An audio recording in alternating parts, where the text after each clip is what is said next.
Merci Guité. Je suis d'abord malien avant tout. Je suis fier d'être malien. Et je suis le chef général de la tribu Kelansar du Mali. J'ai remplacé mon oncle Mohamed El Media Kartaher, qui est décédé en 2014, qui est le petit frère de mon papa. Donc je suis avant tout malien et le nouveau chef général de la tribu Kelansar. Pourquoi chef général de la tribu Kelansar? Parce qu'avant il y avait deux tribus. Il y avait la tribu ouest, Kelansar, et la tribu est. Lors de mon intronisation, les deux tribus ont décidé de se fusionner et d'avoir un seul chef. C'est pourquoi on m'appelle chef général de la tribu Kelansar. Pour moi, c'est un non-événement. Parce que vous connaissez bien qu'un communiqué de ce genre ne peut pas mettre en cause un chef de tribu qui a été élu par la majorité des chefs de fraction, la communauté Kelansar et les guides religieux et les chefs de village, en présence de tous les élus de Gundam et de toute l'administration de Gundam. Il n'y a pas un communiqué balancé sur Facebook qui peut mettre la crédibilité d'un chef de tribu en cause. Oui, je sais qu'il y a une course à la candidature, il y a plus d'une vingtaine de candidats. Ils sont déjà lancés dans la course.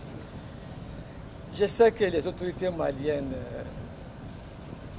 et les partenaires techniques sont en train de mettre tout en œuvre pour sécuriser ces élections.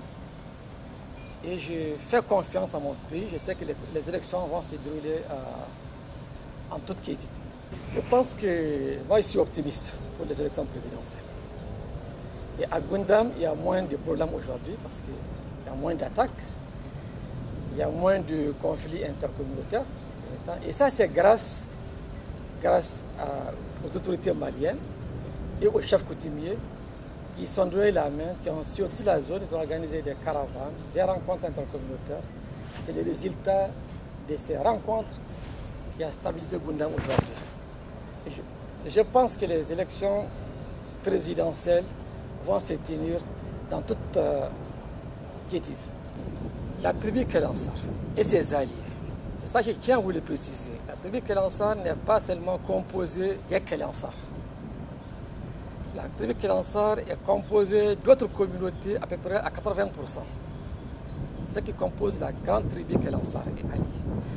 Et elle est unie de Bourem jusqu'à Fouita.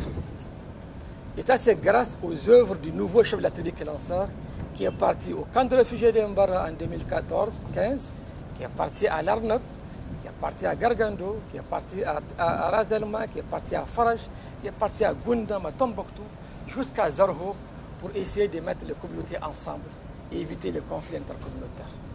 Noir et blanc. Et les sédentaires peuvent en témoigner. Donc voilà ma stratégie de mettre cette communauté qui s'étend de la frontière de la Mauritanie jusqu'au Lidisak de Bourem. Voilà la stratégie pour les mettre ensemble. C'est des rencontres intercommunautaires, c'est des visites chaque année, c'est des appels téléphoniques. Voilà ce que moi j'ai pu mettre en place pour mettre ces communautés ensemble. Et je pense que l'État malien a beaucoup contribué dans ces démarches. La communauté internationale aussi a beaucoup appuyé.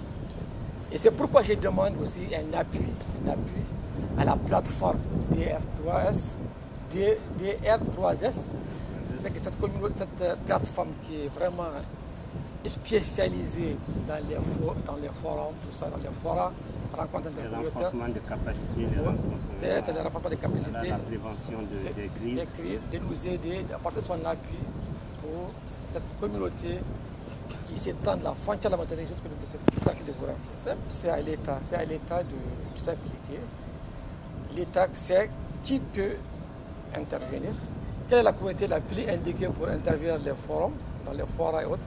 Et moi, personnellement, en tant que chef de tribu, je suis à la disposition de toutes les bonnes volontés pour impliquer ma communauté dans les rencontres intercommunautaires. Je lance un appel à la communauté Kelansar d'abord pour qu'elle resserre les rangs, l'unité nationale, pour la cohésion sociale, pour le vivre ensemble.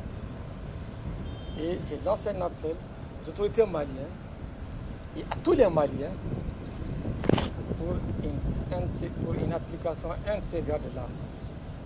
Parce que sans cette application de l'accord, il n'y aura pas d'unité nationale, il n'y aura pas de paix pour le pays. Donc c'est un cri de cœur que je lance aux autorités maliennes et à toutes les bonnes volontés, à ceux qui se donnent la main pour une implication totale et pour une application totale de l'accord.